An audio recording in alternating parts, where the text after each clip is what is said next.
Welcome back, everyone. Time to do this rodeo again. Segev, are you tired of us yet? This is the third season. I feel like I have to graduate you by now. I don't think I will be, Brian. I've enjoyed producing the podcast ever since its inception. I wanna let people know that thankfully for us, Segev will be starting his master's degree in engineering, computer science engineering. Computer engineering this coming spring of 2026. Okay, so that means, contrary to what you might think, I didn't sabotage his graduation so he can remain my producer. He's actually doing great, and he's going to be here at FIU and thankfully with us. Welcome back to Knowledge Unbound Season 3. I'm humbled by the people who say yes to join us. Every conversation I've learned from, and I'm very excited to kick off this season with today's guest, Dr. Eaton. Tell us hi. Tell us something. I don't care what you say. Just tell us something. Well, it's a privilege to be here. Like I said, I was perusing the work that you have published in the last, looks like 12 months on the wall outside of this office, and I was just impressed and grateful to be here. My name is Asia, and I'm a feminist social psychologist. I'm a professor of psychology at Florida International University. I'm the head of research for the Cyber Civil Rights Initiative, and I'm actually on leave at the moment to serve as... Do I have to pay your time to be here? Exactly. That's what you're trying to hint Exactly. Shh, did you say the day already? Don't say it. No, I'm on leave to serve as executive director of MindBridge right now, which is the nation's leading nonprofit using brain and behavioral science to support human rights work. Okay. So it's a real fun break from what I normally do. Well, it's really a break because, you're still working, right? And that's how these things blend. But I think it's a good thing, right? And, I just want listeners to know one of the reasons why... okay, let me back up a little bit. Sometimes people ask me, how do you choose your guests? Well, first of all, I'm blessed to have a fairly large network. I'm blessed to know a lot of people who do really special things around the globe, and I humbly ask them for their time and they give it to me, right? But of those people, sometimes when you read through people's work, when you get to know them, you get an insight into the way they think. And maybe my bias here with Dr. Eaton is, we're academics, right? We understand the ladder pathway that we went through. But the questions that we pursue aren't just questions for the sake of writing papers, right? There's kind of a fundamental love of wanting a better world that is really driving all of this, right? And so that's the energy I want to share over the next hour with you. Welcome to Knowledge Unbound. I'll see you for the conversation. So, Dr. Eaton, I'm going to continue this tradition from all my other seasons where my guests tell me their story, right? I know you did, was it 2 degrees from University of Chicago? Well, I got the master's on the way to the PhD. It's a package deal. You make it sound like Wendy's. Anyway, you get fries for that. So you did, your terminal degree there. Tell us a little bit about where your interest began in feminist psychology. Was it before the PhD? Was there something that attracted you to that program in particular? And did your interest shape and evolve as you went through the PhD process before you even got to FIU? Yeah, I went to University of Chicago to work with a professor named Cindy Pickett who did intergroup relations. And I loved all of social psychology. I had the privilege of working with Peggy Clark at Carnegie Mellon University as an undergrad in her lab, taking her classes on emotions and intimate partner relationships, and I really got into social psych then. And went to UChicago because it was a small program headed by a couple of superstar faculty. And I think they told me explicitly that we had the opportunity to kind of shape and mold the program and our degree trajectories, which was exciting to me. And, of course, I loved Chicago. I just got a good feeling from being there. As I progressed in the program, my interests changed because my advisor changed. Cindy actually left UChicago, and I started working with someone named Penny Visser. And just real quick, the intergroup relations that Cindy research, is that the same area that spawned intergroup dialogue? I think intergroup dialogue might be more of an applied, Okay. like sociological or even social work type Okay. Okay. phenomenon. The work that I did with Cindy and even Penny at UChicago was very basic science. Right. Right. Like it's the equivalent of bench science for you all, where we're running experiments in a lab in a Right, controlled environment and trying to assess causality. And I did that the whole time at UChicago. I got very little training in mixed methods or qualitative research, and it wasn't until I left UChicago and came to FIU and got more interested in feminist science that I learned about a greater diversity of approaches to, epistemology. Right. Right. Right. And it's been a nonstop learning journey since then. What got you interested in feminist science? So I had been looking at issues of gender and power as an undergraduate and a graduate student, but I hadn't really been looking from a feminist lens. Okay. And So tell us a little bit what you mean by that, because I feel Yes. like the F word, and by the F word I mean feminist. Right? Yeah. It is I've heard it used, and I'm not always convinced everyone I hear say it means the same thing. And just for listeners who themselves, I'm sure, would have heard it in different ways. What do you mean when you say that, a feminist lens? Yeah, I appreciate you asking, because I think it is easily misconstrued, and it comes with so many stereotypes, and there's so much mis and disinformation about it, but it's so simple ultimately. It's a movement to end sexism and sexist discrimination. It's a movement to free people from the harms that come with rigid gender roles and expectations. And it is intersectional in that, you can't have freedom from gender roles and expectations without having freedom from sexual identity roles and expectations. And you have to acknowledge that, the experiences of Black women and white women are not the same, and that the experiences of queer men and heterosexual men are not the same. And so it looks at how different forms of social inequality also intersect and interact to produce unique experiences for people with emergent effects. Right. Right. So it's also about racial justice. It's also about class justice. It's also about justice based on ability. So it started the first and second waves, centering women and girls, and even white women and girls originally, but it's become a broader movement for liberation. Right. Right. My assumption is you probably, somewhere in your studies and maybe in the early days of learning about this, would have run into, and I think her name is Phyllis Schlafly. She was not on my radar. Didn't know anything until I read These Truths by Jill Lepore. I don't know if you've known of don't know that book. that. It's fairly like 5 years old, maybe 6 years old. Wonderful history. Essentially, it's a retelling of U.S. history through the lens of minoritized peoples, right? And so she spends a lot of time on this woman, and her what apparently was fairly successful campaign to kind of maintain that subservient view of gender roles, of women in particular.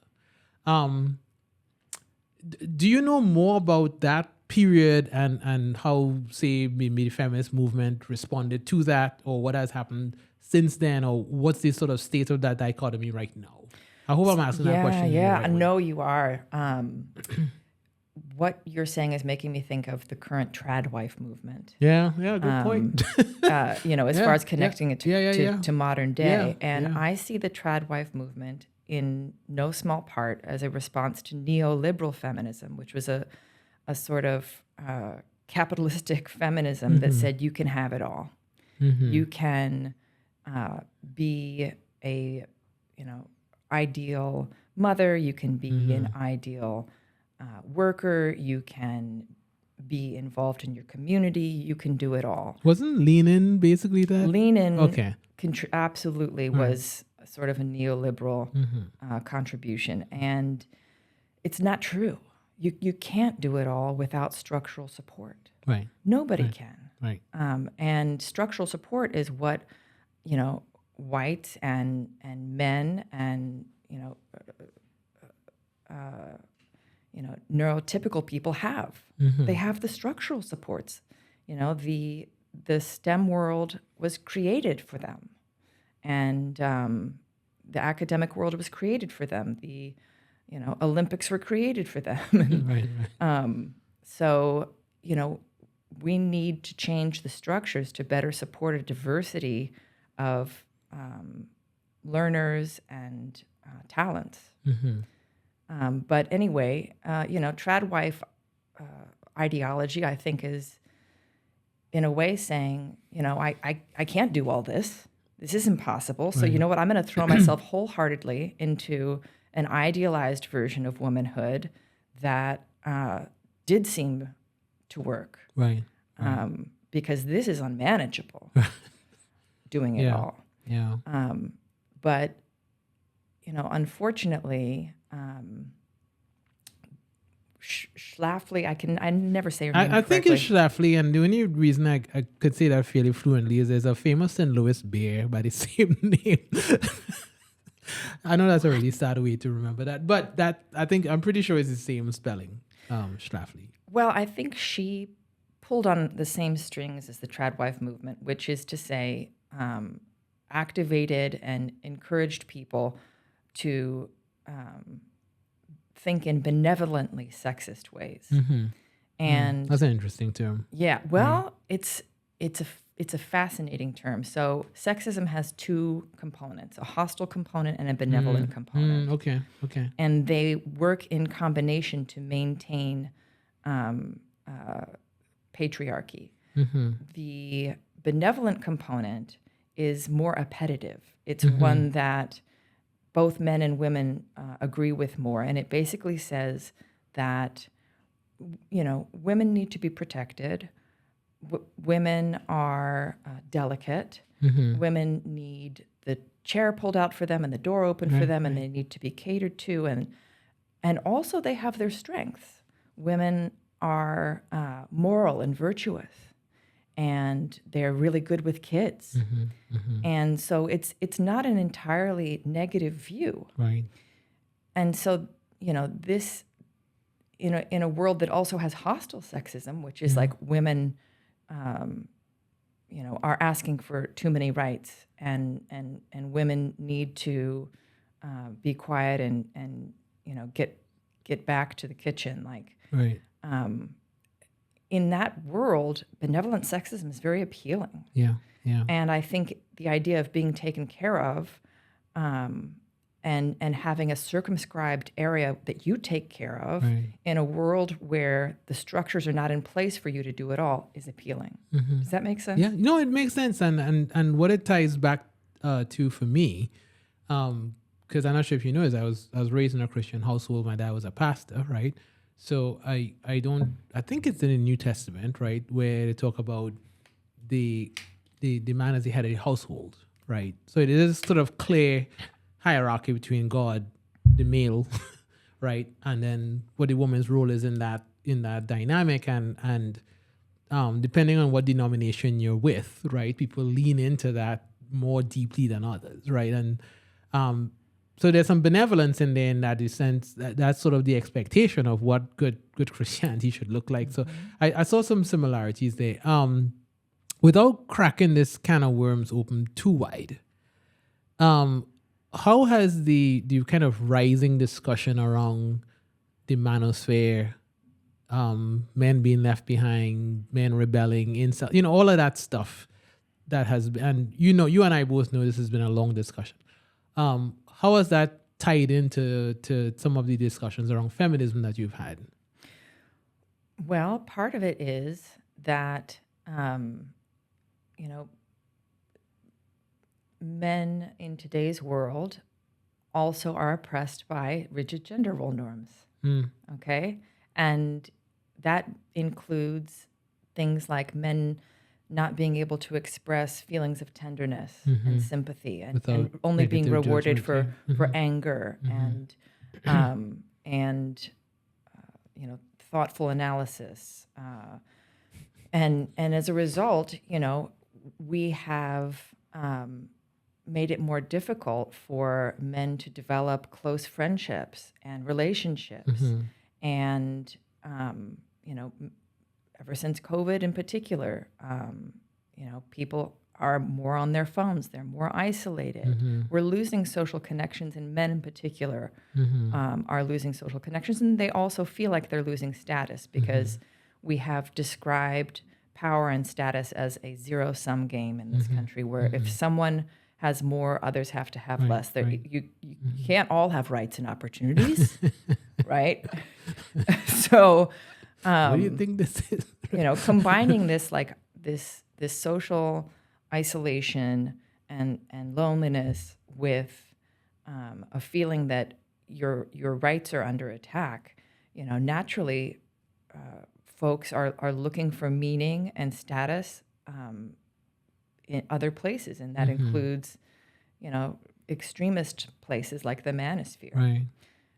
And part of the manosphere too also uses gender roles insofar as it promotes men's entitlement to relationships, romantic friendships, and says you're not getting these and you deserve these. But the truth is, and people who are more communal and who are very relationship oriented will tell you this: relationships take time and effort. You don't just stumble across a great marriage. This is so much effort, and you got to put in the work. Community takes time and energy. It doesn't just show up at your front door. Right. So there's entitlement there too, which is related to the male gender role. Right. So is that what you just said about? Because I 100% agree, and maybe I'm disappointed that I don't hear that articulated enough when conversations come up about genders in general, right? Whether it's the manosphere or feminism, whatever, hostility. Is that, you think, might be kind of the undercurrent that we all really need to be attending to, right? Like, what does it take to build and maintain loving community, right? So, of course, all of us in 2025 were not alive in 2,000 years ago when we were hunting and killing each other. Like, nobody lived past 20, that kind of stuff, right? And so we take for granted that we have the lives we live now because we've learned over a century, call it social evolution if you want to, but we learned that for us to enjoy this thing called life more, right, we have to find ways to be in bondage in a good way with each other. And so sometimes it feels like we need to relearn that lesson, or maybe we've forgotten that lesson. I don't know what your thoughts on that are. Oh, I have so many thoughts. That's the main insight from my field of expertise, social psychology, is that we are like deeply, fundamentally social creatures. We need meaningful, lasting bonds in order to be psychologically well and physically well. Right? Being lonely affects your physiology, and that's beyond the effects of things like not having a spouse to tell you to go to the doctor. Right. It's damaging. Yeah. And we evolved, even back when people only lived 20, 30 years, we evolved to be social insofar as, our children are dependent on us for a long time. Right. For a long time. You see a baby You deer sound be like born. a parent. I know. I am one too. I get it. I mean, they don't know where their heads are half the time. Right. When you see a baby deer being born, it comes out and it's like walking and prancing around almost immediately. And we are useless to ourselves or others for quite a while. years and years and years. Yeah. And so the way that, and we require each other to live. And, we live in an independent culture as opposed to a collectivistic culture where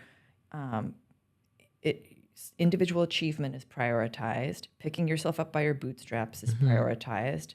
You know, the whole American dream is that anyone can do it, and you can do it essentially by yourself, which there's just no evidence to support that that's ever been the case. Or you could choose to ignore the evidence that contradicts your mental thesis that you did it by yourself. So it sounds like in grad school you were almost like the basic science equivalent of social psychology, but then when you transitioned into faculty life, that's when you got into a more feminist space. Was there like a driver of that? Was there something that led to that decision? Because it felt very much like a decision. Yeah, I was already doing work on gender and power and looking at the fact that like we have gender stereotypes, and gender stereotypes are really about power and about who gets power, who gets to exercise power and authority. And so I was already kind of looking at that, but I came here and I got acquainted with Susanna Rose and Dion Stevens. And Dion was already practicing anti-racist feminist psychology. She was a big part of what introduced me to that, and I started going to conferences where that was, a common lens, and it just felt right. It felt like, oh, this is how I can make a difference with my science. It was not clear to me with basic science how it could make a difference, and it does. To be fair, we have lasers thanks to basic science, right? Right. But I could see connect the dots between what I was doing in human health and well-being, and it was so gratifying. And I really liked other social justice scholars. I just enjoyed being around them, and they were less hierarchical. It felt more natural. I could be myself. Yep. So I just got in with that crowd and never looked back. Yeah. Let's talk a little bit about a space where it's not benevolent sexism, right? So I know you do a lot of work around image abuse. I believe you sat on a couple of committees at United Nations around this topic. So tell us a little bit about what got that work started, what that work involves, what image abuse is. I mean, I think intuitively I know what it is, but I would love to hear you kind of talk through it. Yeah, I'm so privileged to be able to do work on intimate image abuse because it wasn't my idea. A lot of my academic successes, history path has been like me stumbling upon things. That's how it luck. works a lot of times, right? I mean, privilege, I have a direction now, but it's really the result of so many coincidences and fortunate opportunities. And with image-based sexual abuse, the Cyber Civil Rights Initiative, based here in Miami, essentially reached out to me because I was doing work on heteronormativity and intimate partner violence, and they said, can you help us develop a literature base for what we are trying to make happen at the policy level? Because we're trying to explain to these politicians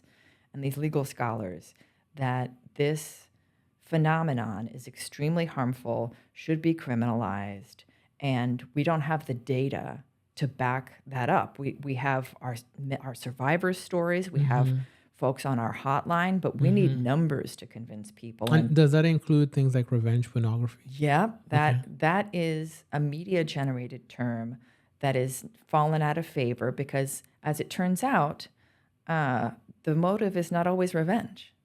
So intimate image abuse is when someone's images are disseminated, threatened to be disseminated without their consent. Or these days you can create deep fakes of people that are sexualized from nothing but a face photo. So the motive may not be because I want to get back at you. It might just be I don't see this as a wrong thing to do. There is a lot of failure to understand the lasting and severe harms that come to victims from this form of abuse. There's people who just share it for fun. There's people who share it because they're, it's someone that they've been with intimately and they want to brag. Right, There's people who right, share it for money, right? There's people who share it for the likes, for the upvotes, Right. especially on the manosphere. People Right. trade, in these sort of deviant male peer networks, trade images of people like their baseball cards. Right. And, oh, you got that? Well, I got this. Right. So there's a million reasons people do it, in addition to intending to harm. But that's just one. Yeah. Well, let me ask you a question on that, because I have an education question to follow this one. Where I get really worried, and you and I, I think in the similar age bracket, in that when you and I were growing up, we had all the VHS tapes, it's plugged in, your phone was a rotary dial phone at home, right? But my kids, right, they're negotiating with me right now to get an iPhone, right? The elder one, right? And so now this generation is being exposed to high-speed internet all the time, social media apps, and we don't have to get into that space as to those algorithms, et cetera, et cetera. And so it's very easy for kids below our age, where they should even have an awareness of this level of sexuality, to share images of themselves, probably not even knowing, right, the kind of gravity of what they're sharing. But if there is some social pressure to look a particular way and generate likes, et cetera, and I would even say, I'm a college professor, right? I even looked at some, I have some students who follow me on Instagram, or I looked at LinkedIn profiles, and I'm thinking, you're sure you want this on the internet forever? and I'm not even like blaming the student per se. I think, again, when it's so easy to do it, and if there isn't education about its penetrance, right? How long it could be out there. The question I really want to ask is, in that image abuse space, what kind of education is happening? Whether it's at the primary and secondary level, whether it's at the parent level. I know Height has that book out. So I feel like, yes, there's the dark side of it, where people get arrested and charged, but then it has to also be an awareness piece to it. Can you speak to that? Oh, I wish I could tell you that we have sex positive sex education in high schools and elementary schools that addresses online sexual violence. We don't. In many states, there's no sex education of any kind. I can tell you that I have worked with a company called Catharsis that does Title IX training for university students. Okay. And I worked with them very intentionally, along with Dr. Randy Spiker, a former student of mine, to adjust their curricula to include technology-facilitated sexual violence. But that's at the university level. And Right, when we first worked with them, they weren't including it, really. Right. So there's a very serious lack of public education around this issue. And, I'm thinking about how hard it is to convince a young person about the permanency of the internet. Right. And how something really never goes away. What else in our lives follows us forever and ever and ever? Most things, you move cities, you can start fresh. Yeah. Not true with this. Yeah. It never goes away. Once it's posted, once it's there forever. Yeah. Privacy is an illusion, right?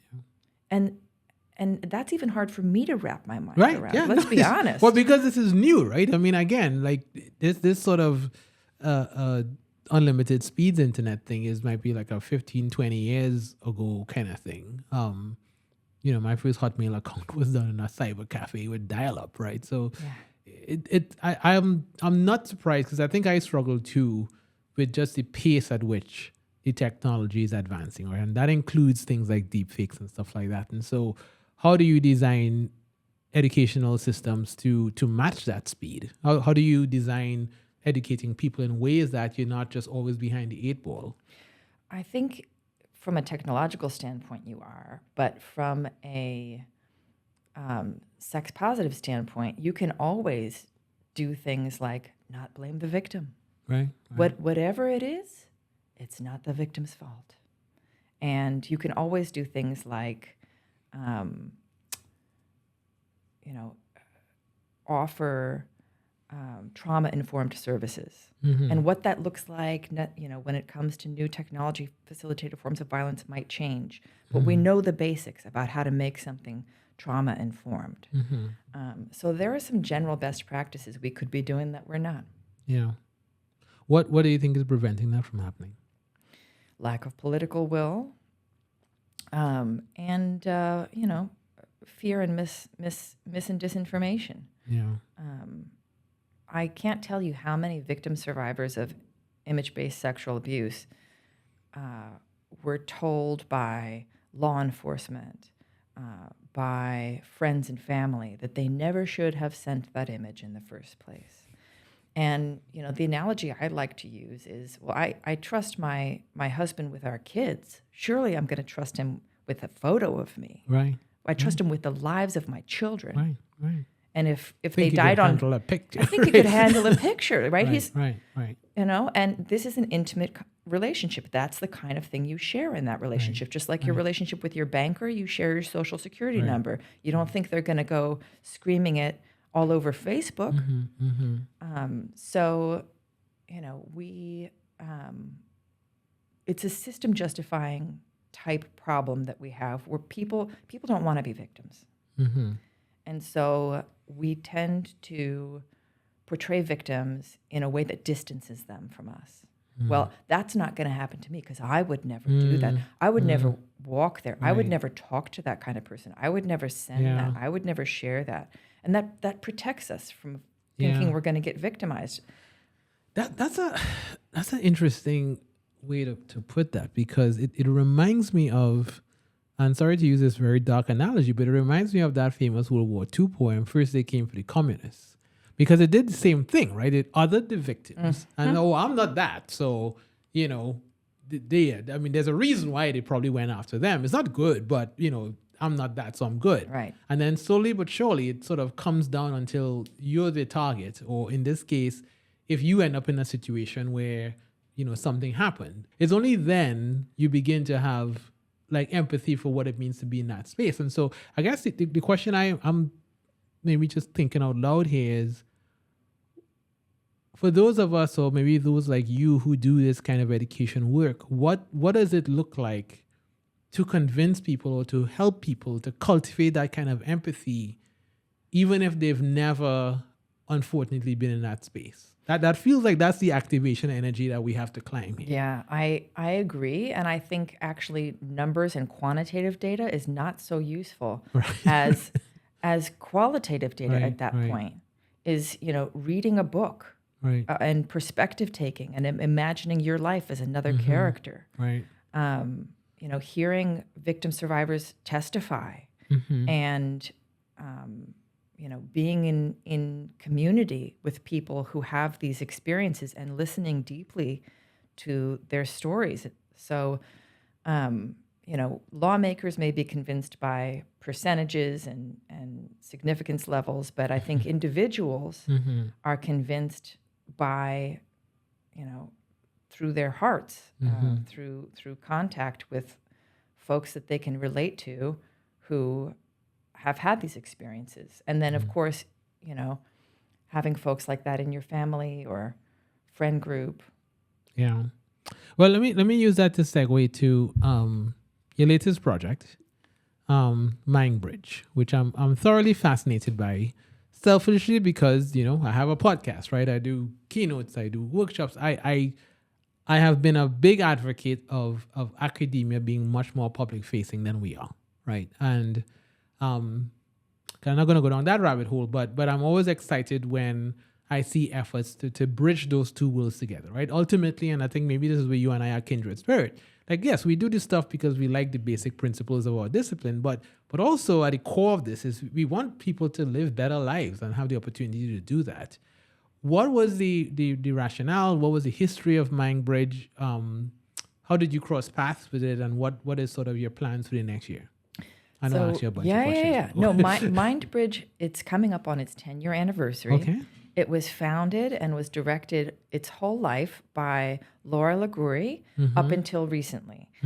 She's finishing her PhD, and she needed to take a year to do that. And MindBridge put out an advertisement for an interim executive director. And I was familiar with Laura and MindBridge from a few years previous when we were on a panel together. And I remember her being so selfless and firm and using terms that had an intuitive appeal, but I wasn't quite sure what they meant, and like human rights defender.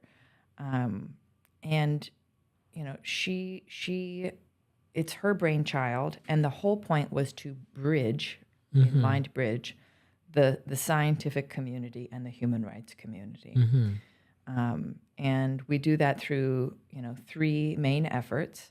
One is through programming, where we use psychological science to teach human rights defenders how to persuade people, how to build coalitions, how to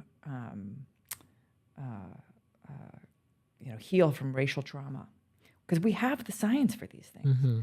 And you know who's sorry to interrupt, but Yeah. what were some of the challenges that the human rights people had in persuading people? What were some of the challenges that you all noticed that you then try to remedy or work with them on? For example, they might activate empathic distress in communications rather than empathic concern, Okay. right? Or they might use fear-based appeals that don't have lasting value for changing behavior. Differentiate distress and concern for me.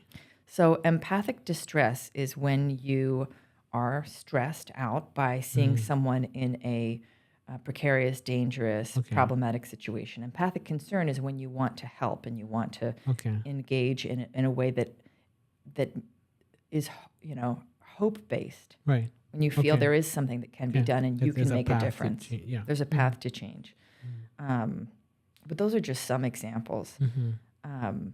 So, you know, we do programming. We also have a bunch of communications where we directly connect human rights defenders and psychological scientists, like this podcast that we've started. Just last night, I had the pleasure of having Darren Hodgetts and Audrey Aridanis on there talking about the experience of homelessness and housing insecurity. And Dr. Hodgetts does that work from New Zealand, and Dre does that here in Miami at Miami Homes for All. And, you know, they taught and learned from each other, and it was a really beautiful exchange. So then the third thing that we do is we do our own research, connecting science and human rights. And we've actually been writing a proposal to examine the manosphere and why individuals get involved in the manosphere and how to interrupt that pattern. We have some research on trad wives, other forms of extremism. So, yeah, so it's the coolest organization I've ever been involved in, and it's so necessary. It's so timely. You know, Pepsi-Cola and McDonald's have been using psychological science to make money and do their work for a long time. It's about time human rights defenders have access to those tools to get their work done. So what has been the response of some people from the human rights community in terms of changing behaviors, changing approaches, changing programming to raise awareness? I think at first they are skeptical of what science has to contribute. And let's be fair, science has a history of using and harming marginalized communities, psychological science in particular. So they're wary, and for good reason. But eventually, when they see that they can save money and time and be more impactful, they're on board. But it takes time. Do you feel like they've started to see that already? We have started to see that.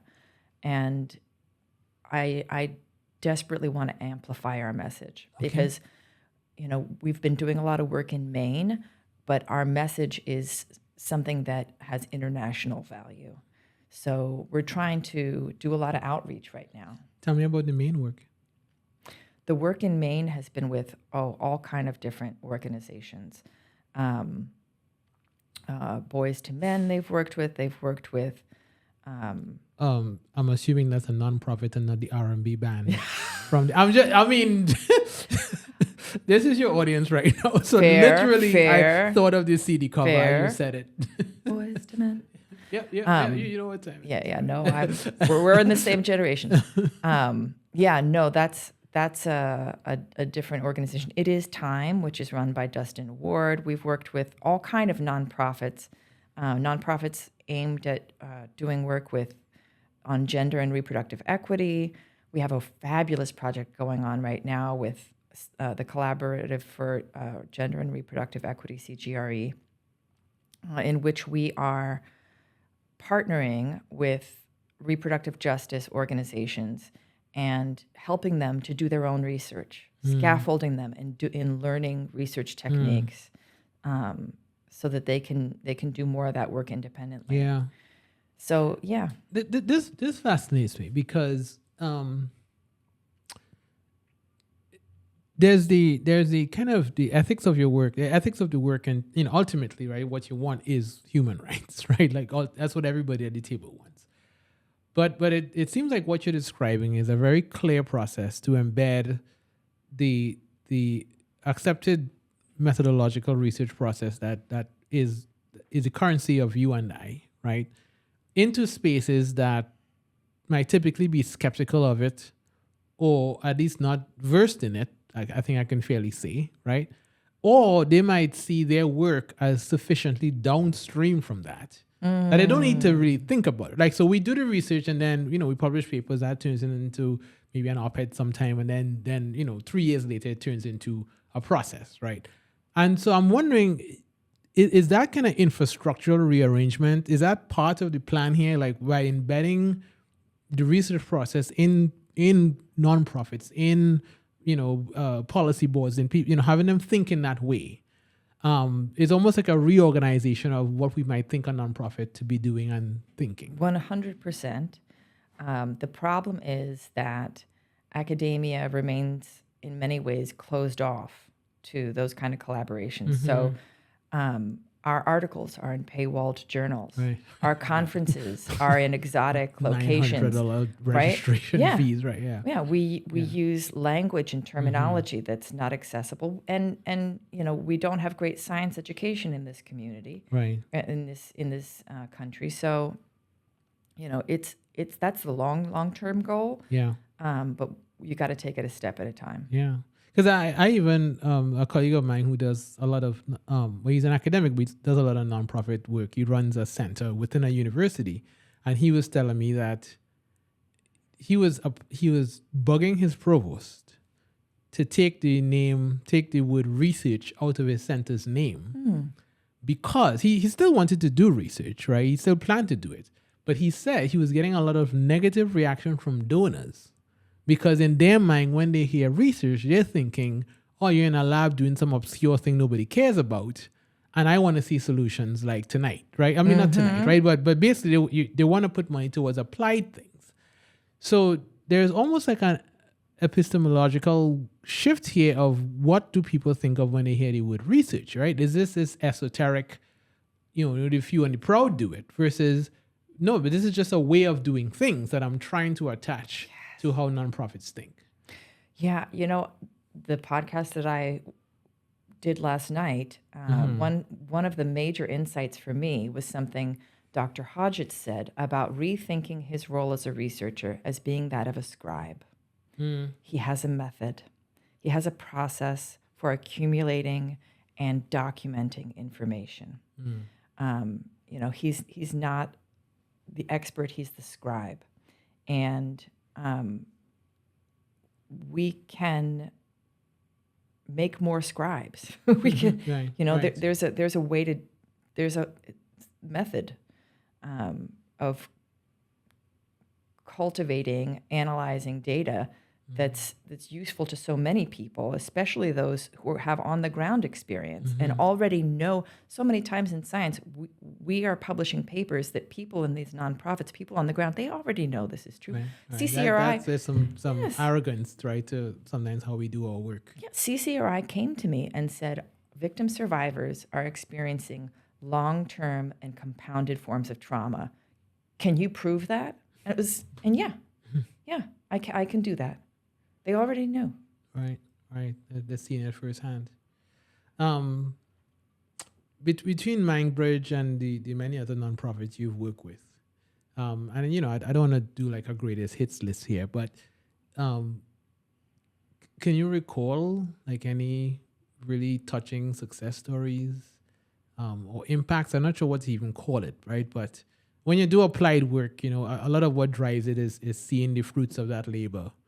Um, anything you could sort of point to as like, what, this is why I get up and do this. Yeah, I'll tell you what got me interested in public facing scholarship to begin with. So I was an assistant professor, untenured, and had done talked to a couple of journalists. I had 3 or 4 media sort of things under my belt. One of which was an article that I helped write on when children know their sexual orientation and how it's younger than we might think, and the research supports that. I got an email from someone who had read that article and thanked me and said, you're helping me to understand my son better. I didn't think this was possible, but now I can see, that he knows himself. And I didn't think anything of that article when I put it out into the universe. It was just sort of like, yeah, I guess I could speak on this topic. If you need someone with initials behind their name, I'll be the one. But someone actually read that, and it helped them in their relationship with their child. Yeah, yeah. And then I was off to the races. Yeah. I mean, I should have asked this of you probably at the start, but I'm just thinking about the work you do now. And I wonder if any of it is informed by your life pre-academia. And how much of this speaks to that? And if yes, in what way? I have a very typical upbringing in many ways. I came from a household with a mom and dad who were married. I have one brother.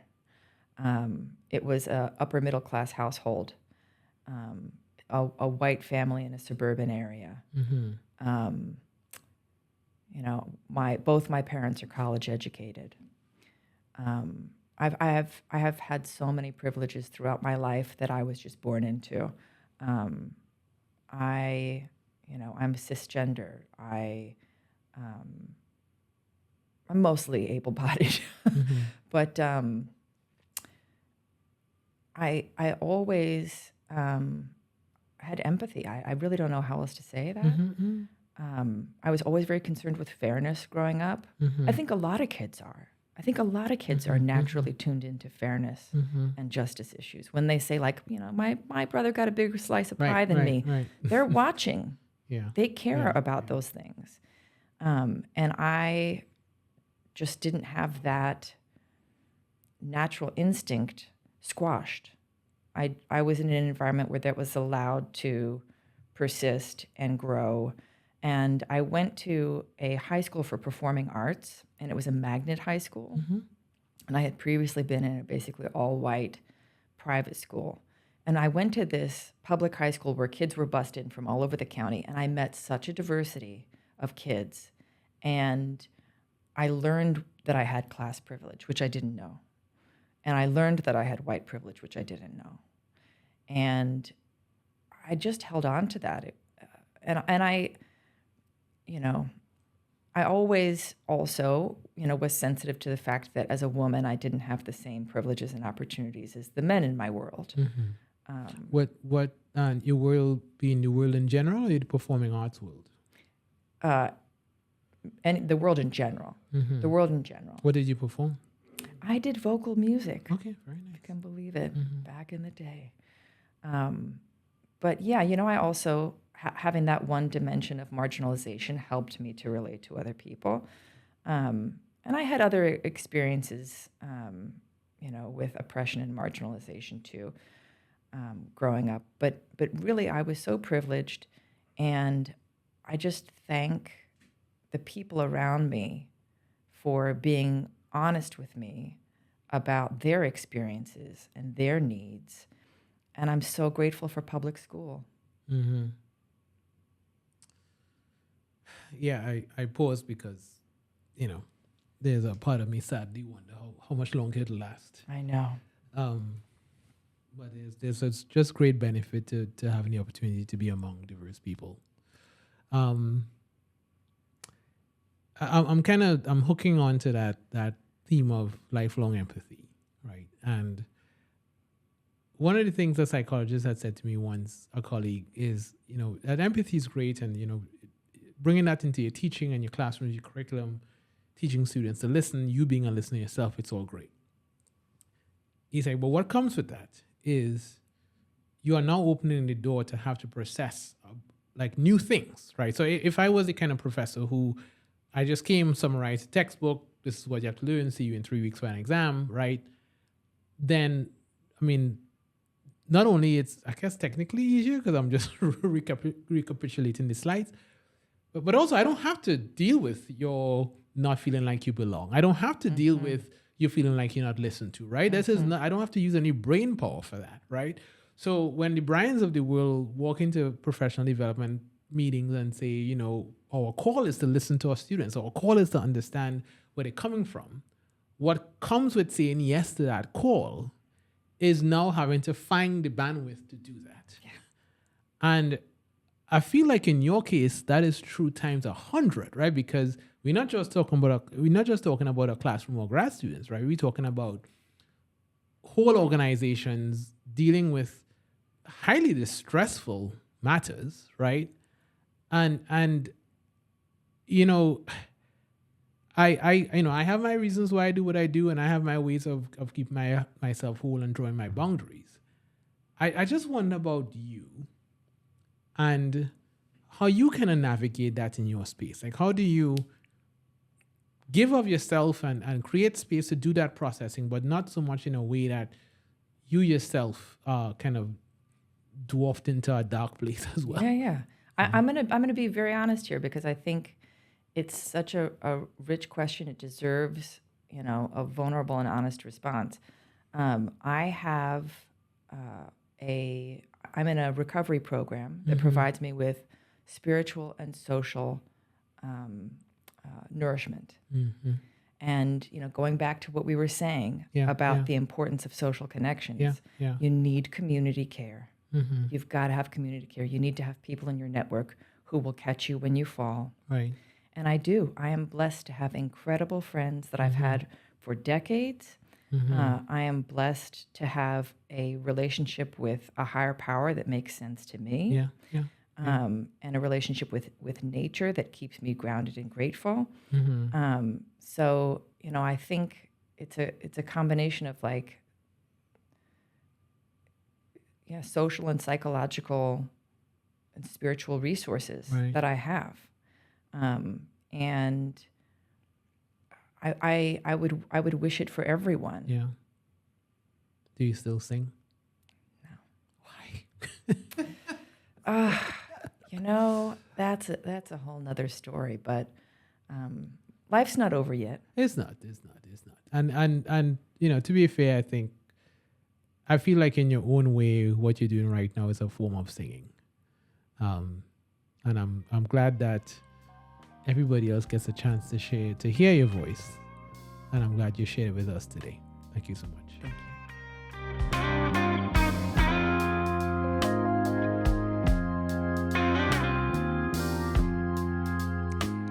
Knowledge Unbound is brought to you by the Rios Institute, based at Bates College in Maine.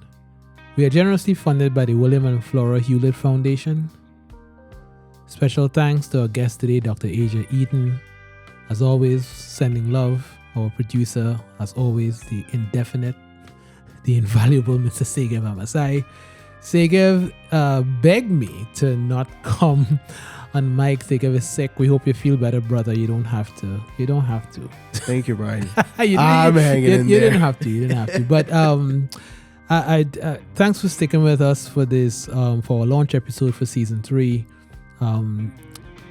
I really love what Dr. Eaton's doing, and I think part of my bias is we are academics, so we get up every morning and we obsess about finding answers to difficult questions. We obsess about bringing together different disciplines, different subjects, different patterns of thought to get those questions answered.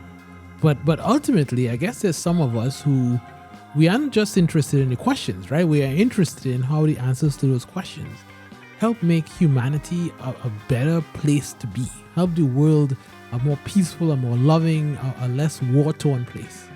And the ways in which she's been able to kind of bring together that sharp mind, but also that everyday empathy that hopefully, and she already has, right, been making such an incredible impact. I sincerely hope that's a lesson that you take away from today's episode. We have 9 more of these to go and it'll be a lot of fun. Thanks for joining us. Welcome to Knowledge Unbound Season 3. We live in an independent culture as opposed to a collectivistic culture where individual achievement is prioritized. Picking yourself up by your bootstraps is prioritized. You know, the whole American dream is that anyone can do it and you can do it essentially by yourself, which there's just no evidence to support that that's ever been the case. You know, people who are more communal and who are very relationship oriented will tell you this. Relationships take time and effort. You don't just stumble across a great marriage. This is so much effort and you got to put in the work. Community takes time and energy. It doesn't just show up at your front door.